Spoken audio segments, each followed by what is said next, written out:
அருட்பெருஞ்சோதி அருட்பெருஞ்சோதி தனிப்பெருங்கருணை அருட்பெருஞ்சோதி திருவருட்பிரகாச வளலா திவ்ய திருவடிகளே சரணம்.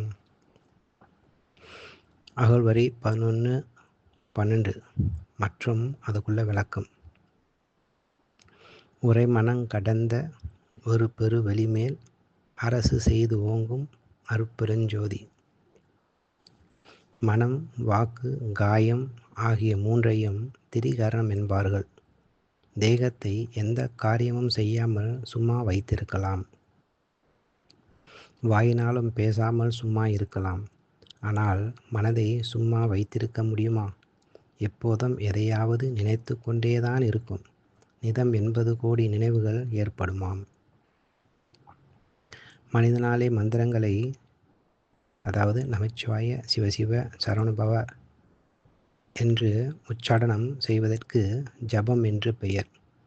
ஏதாவது ஒரு உருவத்தை வெளியே பார்த்து அதை அப்படியே கண்களை மூடிக்கொண்டு உள்ளே காண முயற்சி செய்வதற்கு தியானம் என்று பெயர். மனதில் எதையும் நினையாமல் சும்மா இருப்பதற்கு தவம் என்று பெயர். இந்த மூன்றில் சிறந்தது தவமே. மனம் செயல்படாது நின்று போனால் அங்கே தோன்றுவது சூன்யம், அதாவது வெளி. அதுவே பெருவெளி. மனம் செயல்படுகின்ற வரையில் இறை அனுபவம் கிட்டாது.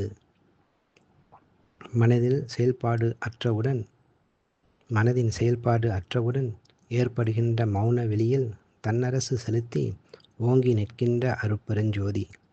மன உணர்வு செல்லா தளர்த்தாடும் பெருமான் வடிவை உரைக்க வல்லார் யார் வலுத்தாய் என்கின்றார் வள்ளலார். காற்றுருவோ கனல் உருவோ கடல் உரு என்பார். காற்றுருவம் கனல் உருவம் கண்டுரிப்பீர் என்றால் வேற்றுருவே புகழ்வர். அதை வேறொன்றால் மறுத்தால் விழித்து விழித்து எம்போல்வார் மிகவும் மருள்கின்றார். தோற்றும் அந்த தத்துவமும் தோற்றாத தத்துவமும் துரிசாக அவை கடந்த சுகஸ்வரூபமாகி மாற்ற மன உணர்வு செல்லா தளத்து ஆடும் பெருமான் வடிவுரைக்க வல்லவரார் வலுத்தாய் தோழி. மனம் கடந்த மௌன நிலையில் அருட்பெருஞ்சோதி அனுபவமாக விளங்கும் என்பதே முடிவான கருத்து. சாக்கரம், சொப்பனம், சுளுத்தி, துரியம், துரியாதீதம் என அவஸ்தைகள் 5 என்பர். சொப்பனம் தூக்க நிலையில் மனம் செயல்படுவது. சுளுத்தி உறக்க நிலையில் மனம் செயல்படாது இருப்பது. சாக்கரம் விழிப்பு நிலையில் மனம் செயல்படுவது. துரியம் விழிப்பு நிலையில் மனம் செயல்படாது இருப்பது. துரிய மலை மேல் உளதோர் ஜோதிவள நாடு தோன்றும். அதில் ஐயர் நடம் செய்யும் மணி வீடு தெரியும். அது கண்டவர்கள் காணில் உயிரோடு செத்தார் எழுவார் என்று கைத்தாளம் போடு. விழிப்பு நிலையில் மனம் செயல்படாது நிற்கும் நிலையே துரியம். அதுவே தவம். அந்த நிலையில் பெருஞ்சோதி காட்சி தோன்றும்.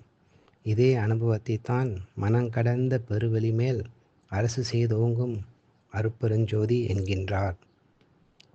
குறிப்பு: துரியமென்றால் ஆழ்ந்த உறக்க நிலை என்ற ஒரு கருத்தும் உள்ளது. நாம் அப்படி பொருள் கொள்ளக்கூடாது. ஏனெனில் ஆழ்ந்த உறக்க நிலையில் அனுபவம் ஏற்படாது.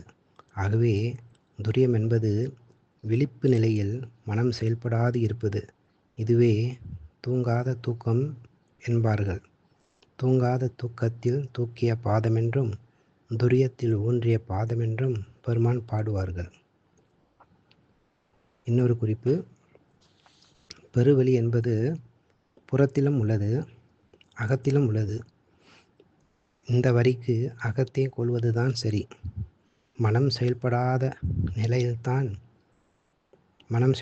நிலையைத்தான் உரைமனங் கடந்த ஒரு பெருவெளி என்கின்றார் பெருமான்.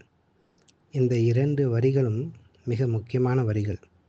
இந்த வரிகள் பல தவ பாடல்களுக்கு சம்பந்தம் உடையது.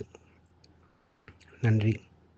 அருட்பெருஞ்சோதி அருட்பெருஞ்சோதி தனிப்பெருங்கருணை அருட்பெருஞ்சோதி திருவருட்பிரகாச வளலா திவ்ய திருவடிகளே சரணம்.